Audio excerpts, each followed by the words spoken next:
Всем привет! Ну что, давайте приготовим те сахарные соты из нашумевшего корейского сериала «Игра в кальмара». Конфета Дальгона – это по сути карамелька с очертаниями фигурки в центре.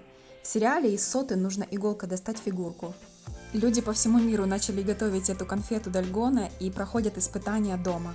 И как хорошо, что мы живем в реальном мире, а не в сериале, потому что у нас есть множество попыток. Для приготовления этой конфеты понадобится всего лишь два ингредиента – это сахар и сода. На две конфетки где-то 3 столовые ложки сахара и чуть-чуть соды. Также понадобится сотейник. Я буду использовать сотейник с толстым дном для карамели.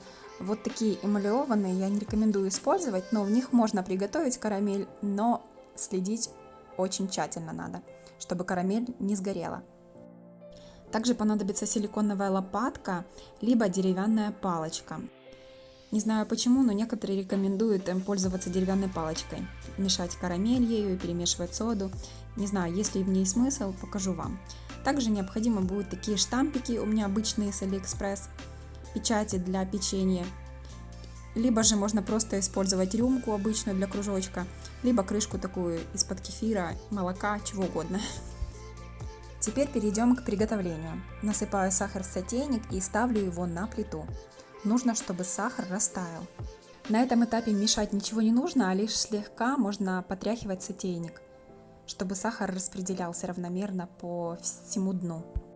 Когда сахар максимально подтаял, можно помочь ему силиконовой лопаткой. Когда сахар полностью растаял, обязательно сразу снимаю его с огня и только после этого добавляю немножко соды на кончике чайной ложки. Пробую мешать деревянной палочкой, но, по-моему, это бессмысленное занятие.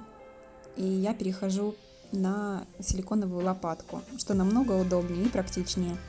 Карамель с содой перемешать нужно до однородности, а потом вот так переливаю на пергамент, делаю такие небольшие лужицы. Из такого количества сахара получится 2 конфеты. Готовить сразу много конфет не рекомендуется, но лучше готовить по чуть-чуть, по 2, по 3 конфетки. Теперь нужно подождать, чтобы конфета немного подсохла, и только после этого я беру тарелку такую и впечатываю ее в конфету, делаю ее немного плоской.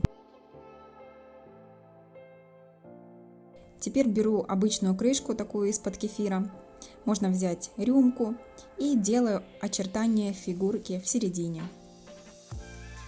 Теперь беру штампик и делаю то же самое. Теперь необходимо, чтобы конфеты немного подсохли, а потом берите иголку и проходите испытания. Надеюсь, у вас все получится, и вы будете победителями не только в виртуальных играх, но и в реальной жизни.